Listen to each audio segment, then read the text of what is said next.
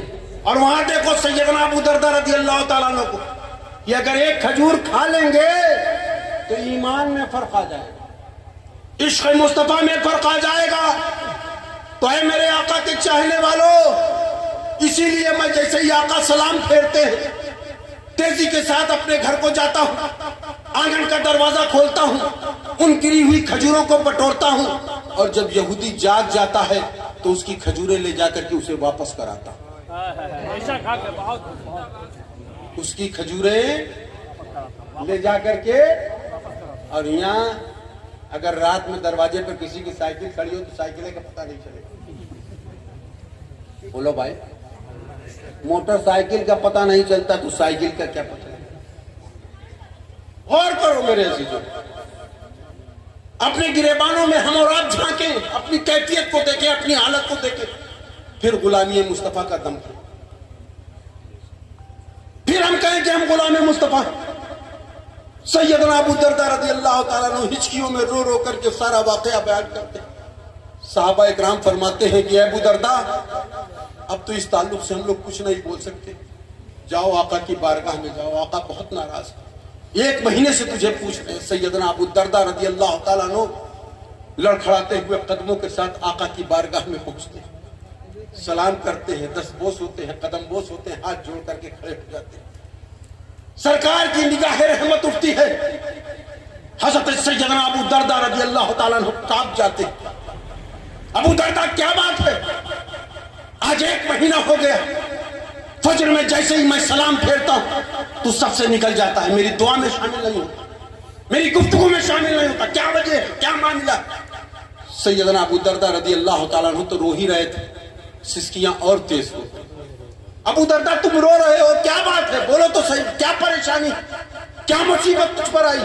بیمار ہو؟ بیوی بیمار ہے، بچے بیمار ہیں، کوئی اور بات ہے؟ مقروض ہو؟ کہا نہیں یا رسول اللہ، نہ بیوی بیمار ہے، نہ بچے بیمار ہیں، نہ آپ کا یہ غلام مقروض ہے۔ میرے آقا، اگر مقروض ہوتا تو آپ اس غلام کے لیے تو کافی تھا، آپ تو مالک و مختار ہیں میرے آقا، آپ تو ہم سب کی زندگی کے نگہبان ہیں میرے آقا، میرے ان داتا۔ آپ کا یہ غلام اس وقت بہت بڑے امتحان میں پھنسا ہوا۔ کیسا امتحان؟ سیدنا ابو دردہ رضی اللہ تعالیٰ عنہ پورا واقعہ بیان کرتے، کہا اچھا یہ معاملہ ہے؟ کہا جی یہ معاملہ ہے۔ تو وہ کھجور کا درخت تم خرید کیوں نہیں لیتے؟ وہ کھجور کا درخت اس یہودی سے خرید کیوں نہیں لیتے؟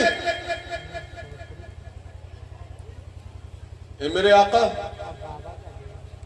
جس کی حیثیت سے زیادہ بولی لگا دیا، انتہا یہ ہوئی کہ آپ کے اس غلام نے بغیر اجازت اپنے آپ کو اس کی غلامی میں پیش کر دیا۔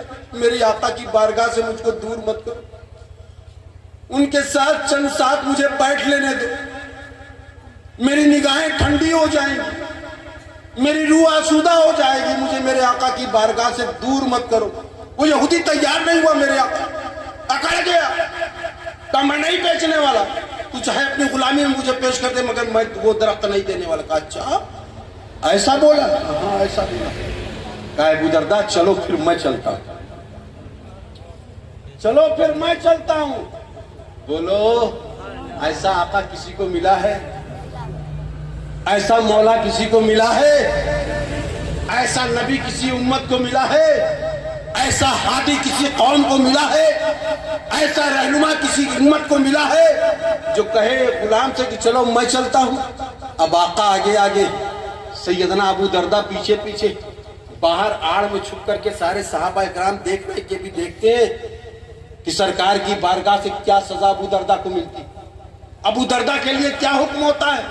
سرکار اپنی مسجد سے باہر آتے، آگے آگے سرکار چل رہے ہیں، پیچھے پیچھے ہاتھ باندھے ہوئے ابو دردہ چل رہے ہیں۔ صدیق کی نگاہ پڑتی ہے، فاروق کی نگاہ پڑتی ہے، عثمان کی نگاہ پڑتی ہے، علی کی نگاہ پڑتی ہے، صہیب کی نگاہ پڑتی ہے، بلال کی نگاہ پڑتی ہے، ابو دجانہ کی نگاہ پڑتی ہے، انس کی نگاہ پڑتی ہے، حضرت مالک کی نگاہ پڑتی ہے، کہتے ہیں سرکار آ رہے، سرکار آ رہے، پیچھے پیچھے ابو دردہ آ رہے، سرکار اس مجلس سے آگے نکلے، سب ابو دردہ کو گھیر لیا، کہا ابو دردہ کیا بات ہے؟ کہا سرکار چل رہے، خاموش رہو۔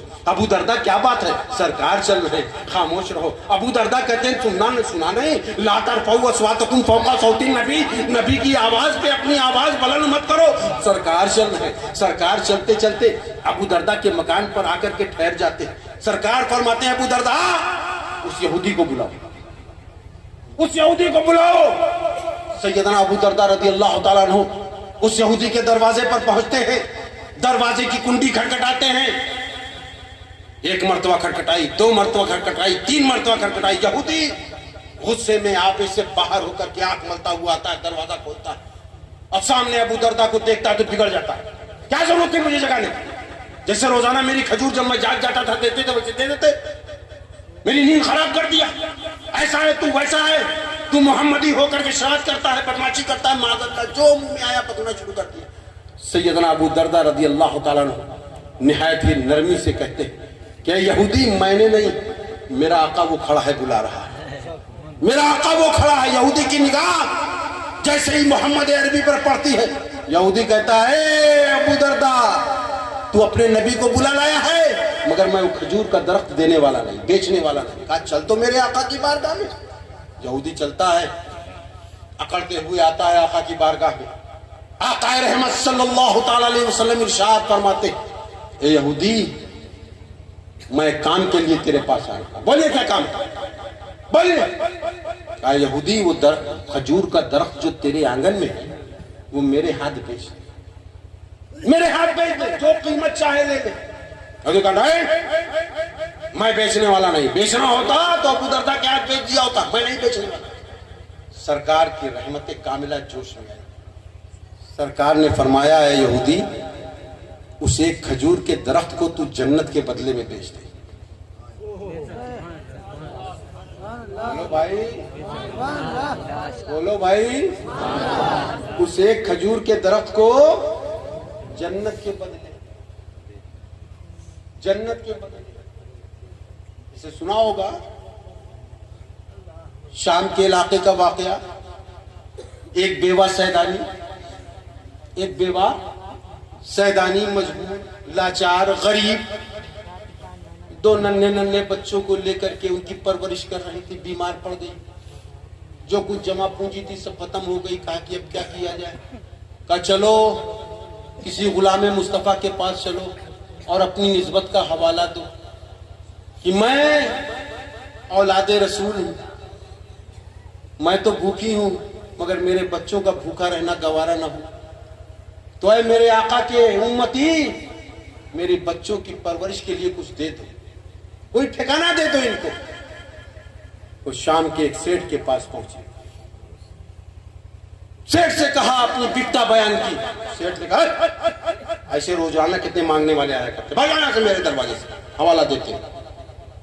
وہ سیدانی نے اپنے دونوں بچوں کو اپنی باہوں میں سمیلا اور گئی، تیز دھوپ تپش میں چکر آنے لگا، ایک یہودی کی دیوار کی اوٹ لے کر کے بیٹھ گئی۔